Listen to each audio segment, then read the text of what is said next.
Let's get into this video. So the first word is eagerly. When we use eagerly, when we have to say बेसब्री से. क्या बोलना होता है? बेसब्री से. ठीक है. फॉर एग्जाम्पल, मैं कल का बेसब्री से इंतज़ार कर रहा हूँ, तो हम क्या बोलेंगे? I am eagerly waiting for tomorrow. I am eagerly waiting for tomorrow. Okay. Let's move to next.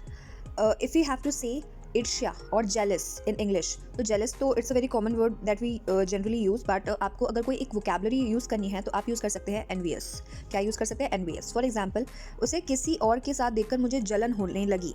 ठीक है, तो हम बोलेंगे I grieve envious on seeing her with another person. क्या बोला मैंने? I grieve envious. I grieve envious on seeing her with another person. उसे किसी और के साथ देखकर मुझे जलन होने लगी. ठीक है. I hope you like it. Let's move to next. अगर हमें बोलना है दिलो जान से, ठीक है, तो दिलो जान से को आप क्या बोलेंगे इंग्लिश में? Wholeheartedly. Wholeheartedly. For example, दिलो जान से परफॉर्म करो और स्टेज पर आग लगा दो, तो आप इंग्लिश में कैसे बोलेंगे? Perform wholeheartedly and set the stage on fire. Perform wholeheartedly and set the stage on fire. Now we have to say लगन से. जैसे हम बोलते हैं ना, देखते हैं आप कितने लगन से काम करते हैं, वह बहुत लगन से काम करता है, तो लगन से को आप क्या बोलेंगे इंग्लिश में? डिलिजेंटली. क्या बोलेंगे? डिलिजेंटली. फॉर एग्जाम्पल, देखते हैं आप कितने लगन से काम करते हैं. ठीक है. Let's see how diligently you work. Let's see how diligently you work. देखते हैं आप कितने लगन से काम करते हैं. Let's move to next. ये तो सुना ही होगा आपने, एंथुसियाज्म. ठीक है, पता नहीं इसका मतलब पता होगा कि नहीं, but it is a very common word. Everybody might have heard from somewhere. So enthusiasm means जोश. ठीक है, उत्साह, जोश. और गुंडागर्दी, गुंडागर्दी को हम बोलते हैं हुलीगैनिज्म, क्योंकि जो हुलीगैन होते हैं उसको हम गुंडा कहते हैं, गुंडे कहते हैं. ठीक है, और हुलीगैनिज्म मीन्स गुंडागर्दी. ठीक है, एंथुसियाज्म मीन्स जोश एंड हुलीगैनिज्म मीन्स गुंडागर्दी. So let's move to example.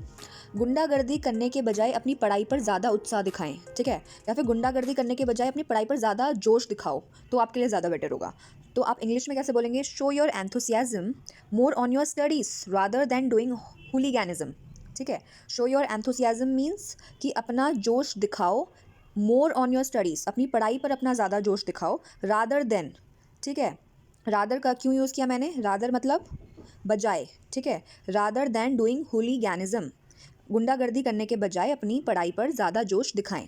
So let's move to next.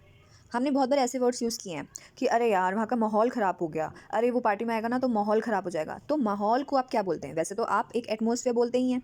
ठीक है, या फिर आप वाइब भी बोलते हैं कि ना, वैसे नहीं बोलते कि मुझे वहाँ से एक अच्छी वाइब नहीं आ रही है. तो समवॉट ये इनके सेम मीनिंग्स होते हैं, बट एक अगर आपको एक प्रॉपर वोकेबलरी वर्ड चाहिए तो आप एम्बियंस का यूज़ कर सकते हैं. ठीक है, एम्बियंस. फॉर एग्जाम्पल, अगर वह पार्टी में आएंगे तो माहौल ख़राब हो जाएगा, तो इसे इंग्लिश में कैसे बोलेंगे? If they will come to party then nice ambience, अच्छा माहौल. ठीक है, या फिर नाइस एटमॉस्फेयर. ठीक है, या फिर नाइस वाइब. ठीक है, इन तीनों में से आप कुछ भी यूज़ कर सकते हैं. Nice ambience, nice atmosphere, nice vibe will get disturbed. फिर से, if they will come to party then nice ambience, nice atmosphere या फिर nice vibe will get disturbed. अगर वे पार्टी में आएंगे तो माहौल ख़राब हो जाएगा.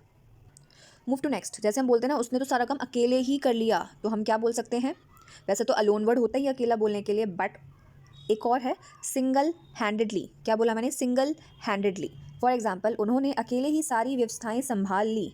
ठीक है, अकेले ही, तो कैसे बोलेंगे? He managed all the arrangements single handedly. He managed all the arrangements single handedly. ठीक है, या फिर आप ये भी बोल सकते थे he managed all the arrangements alone. So there is no issue in that, but single handedly थोड़ा सा सोफिस्टिकेटेड लगता है अलोन से. So it is up to you. Let's move to next. जैसे होता है ना कि हम बोलते हैं कि वहाँ पे ना अकाल पड़ गया, सूखा पड़ गया, तो उसको अकाल पड़ जाने को, सूखा पड़ जाने को आप इंग्लिश में क्या बोलते हैं? फेमाइन. क्या बोलेंगे? Famine. There was famine this year in this village. ठीक है, there was famine this year in this village. इस गाँव में इस साल अकाल पड़ गया था. ठीक है, या फिर इस साल सूखा पड़ गया था, तो there was famine this year in this village. So आज के लिए सिर्फ इतना ही. I hope you like all the sentences I taught in this video. So okay, bye bye, take care, have a nice day.